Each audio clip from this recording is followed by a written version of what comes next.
Tonight on Let It Rip. I'm here because this whole situation is incredibly ironic. His behavior is completely disgraceful to this university. The president of U of M fired for violating his own sexual harassment policy. Yet some believe that Mark Schlissel could fight his dismissal and end up staying or getting a big payout. But first, we hope to bring some measure of peace to people who have suffered in silence for so long. U of M reaches a nearly $500 million settlement with the survivors of Dr. Robert Anderson, who sexually abused young men for decades. But for some, it's still not enough.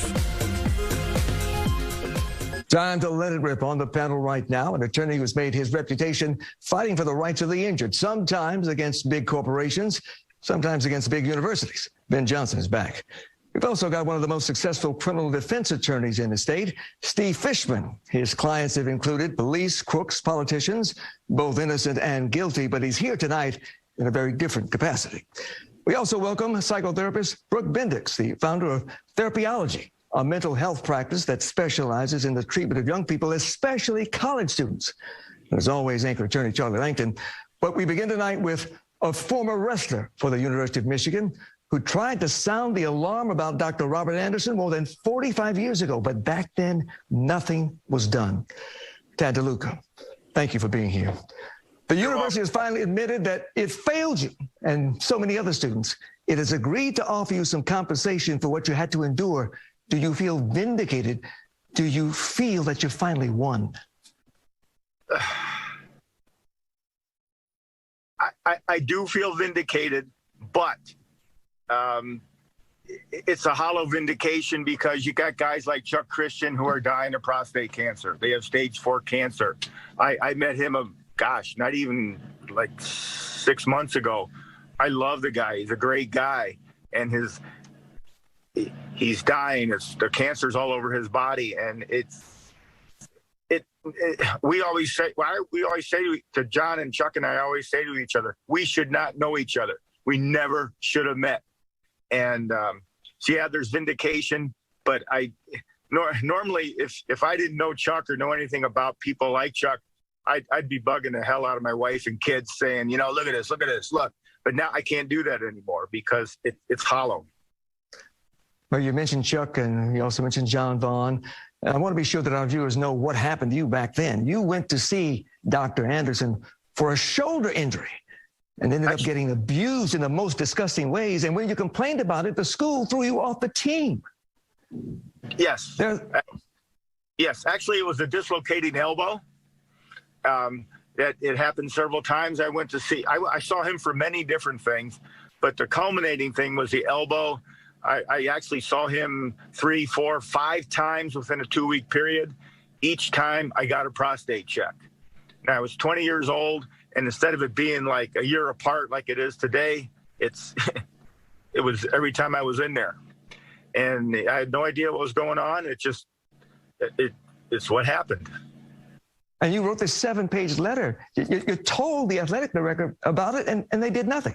There's some survivors who still cheer for the maize and blue after all of this, after all that's happened to you. Do you? No, I don't. I do not. I do not wear maize and blue. The only maize and blue I wear are these shirts that say "Hail to the Victims." I am not a Go Blue fan, and I don't broadcast it. But if you ask me, I will tell you. Steve Fishman, this kind of abuse sadly has been going on for decades. Back in the late 60s, before you became a lawyer, you were a pretty good point guard, first for Mumford High and then for the U of M basketball team. But before you could even play, you had to get examined by Dr. Anderson too. What happened to you?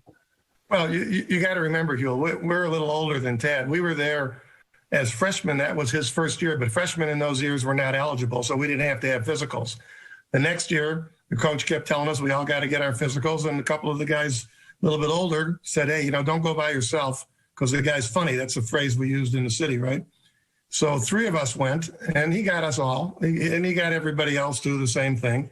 But you have to remember, it was required. You couldn't play. It didn't matter what sport it was. If you didn't get a physical, you can't play. And you got to remember, most of our guys, basketball for sure, They didn't have their own personal doctors or a family doctor. So anytime you had anything, you had to go and see this guy. And every time you went to see him, something funny happened. And a lot of people wonder, and I'm not in the same situation as Tad, and none of my guys really had it like what happened to him. But we all remembered it enough. I can tell you from my own self, 40 years after I left the University of Michigan, my son was headed to play college basketball. And I sat him down and told him the story of Doc Anderson and told him if anything like that happens when you go to play where you're going to play, you call me and we'll make sure that something is done about it. So the fact that you kept that in mind for 40 years, it tells you something. And I think that almost all of my guys, and they're mostly all basketball players, had sons who also were college athletes, every one of them had the same situation. You sit the guy down, and I'm not even sure that my son believed me, to tell you the truth. But as time passed, he'd be around as he got older. We'd take him to an M Club thing, and he'd hear everybody saying the same thing, and then he'd kind of look, God, Dad, you were telling me the truth. So here we are, Ben Johnson, talking about more than 1,000 victim survivors, the largest sex abuse settlement in the school's history. So how will you and the other lawyers involved in the settlement decide who gets how much? We call that an allocation, but Huell, I just want to give a shout out to Ted DeLuca and Steve Fishman that I view to be his heroes. And Brooke Bendix, I can't wait to hear what she has to say, because we all know, in those that do this type of work, sex abuse is horrible, irrespective of who does what to whom. But what a lot of people don't know is that men are predators of men. We've heard about it in the Catholic Church, y'all. Heard about it in various different boys' entities, YMCA. We've heard about it in Boy Scouts. We've heard about it in all sorts of things. But this is what happens and has happened for a long time. And so I commend these two heroes for stepping up and doing what they did.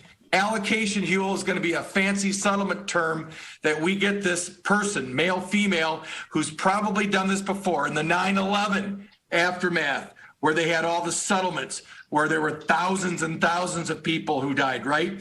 And in this case, we're going to have the first round, at least, as we call it, over 1,050 people, claimants.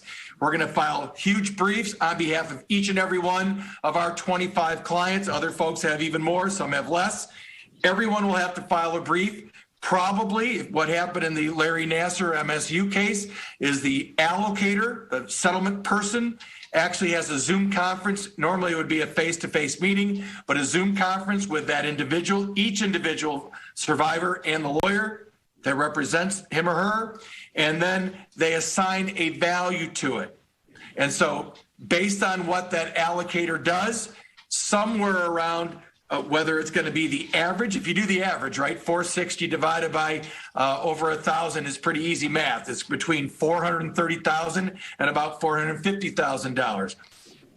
Based on what that allocator does, finds to be valid or invalid or more or less, depending on how they do it, each and every person will get either more than that, same amount, or more. And in the Nassar MSU cases, over 70% of the people received right around that average range that I mentioned. But again, that's why individual cases, some are stronger, some are weaker. Steve's teammates, some of them had 4 years of physicals, is what he called it. They were forced to endure sex abuse. And I think that just cannot be lost on the public, who unfortunately in a day like today and yesterday, Huell, get all wrapped up in the millions and the numbers and don't think about what Tad and Steve and all their teammates were forced to endure in order to play athletics at U of M. And it's so important to keep that in mind. And Brooke then mentioned it. When we usually think about sex abuse, we think about men abusing women, as in the Larry Nassar case. But in truth, it's more frequent that men abuse other men, and yet men are so reluctant to talk about that. Why? Well, typically what we see, I work a lot with young boys as young as 5 years old, teenagers, college students. And for years, there's such a long history of conditioning boys that they cannot be vulnerable, that they cannot show emotion, and that with consent and situations such as these with assault that they feel shame and embarrassment in coming forward. So why is it that there's such a long history with this? And that you're right, we don't see as many men coming forward with assault. And we see young boys, teen boys, who hold this in for years because of the shame that they feel, because they are conditioned to be strong, that this is not supposed to happen to them. They're men, but it can happen to anyone. And so that's why we see after years that they finally come forward, and why it's so important that we teach our young boys that it's okay to talk about this, that it's okay to talk about, well, consent, but it's okay to be vulnerable and it's okay to come forward with this. Because the way that they are conditioned is they're holding it in, and there's a lot of shame and embarrassment with it. And we need to break those patterns, because this is important. What we're talking about right here is absolutely vital to show that young boys, young teens, that they should be speaking out on this. They shouldn't feel shame in this, and that it's not okay. Absolutely. And of course, this settlement took years. We asked Jordan Acker, the chairman of the Board of Regents, to join us here tonight. He declined. But Charlie, you spoke to Chairman Acker yesterday. What did he tell you about how we got to this point?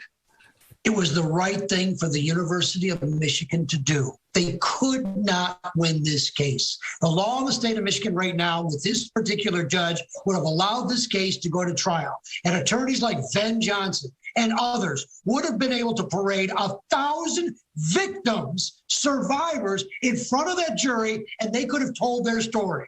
And I don't care where you're at, a jury would have been very sympathetic to these young men, for the most part, who probably would have broken down. And listen, Jordan Acker's a smart guy. He actually represents victims in his other role, besides being the chair of the University of Michigan Board of Regents. But the bottom line here, it's good for the university. This is the second largest settlement of sex abuse in college history, almost amount as Michigan State. And Jordan Acker's a smart guy. He wants to move on. And he realizes that there were mistakes made. And he wants to make it at least as best that he can for the victims, the survivors in this case. And he believed it was the right thing to do. And I agree, it was. I think, Huell, if I may, I think the single most important and worst thing about all of this is that in 1980, I think I'm correct, they discovered what Anderson was doing when he was at the health service, and he was probably not fired. You know, the civil lawyers know a way to make arrangements so you don't hear it, but they knew there's no way the athletic department, particularly the athletic director, didn't know what happened. And think about it. That's 1980. We were gone for 10 years by then.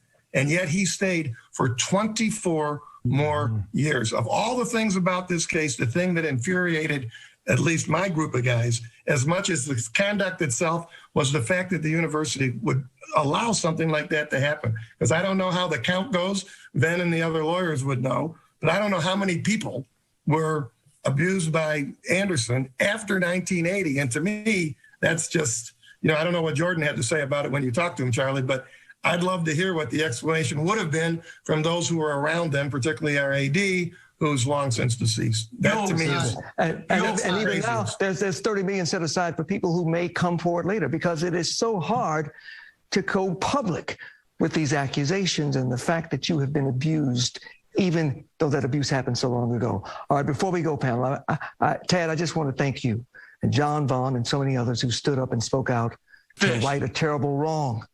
We hope that you will find some peace in the justice that you have helped to achieve.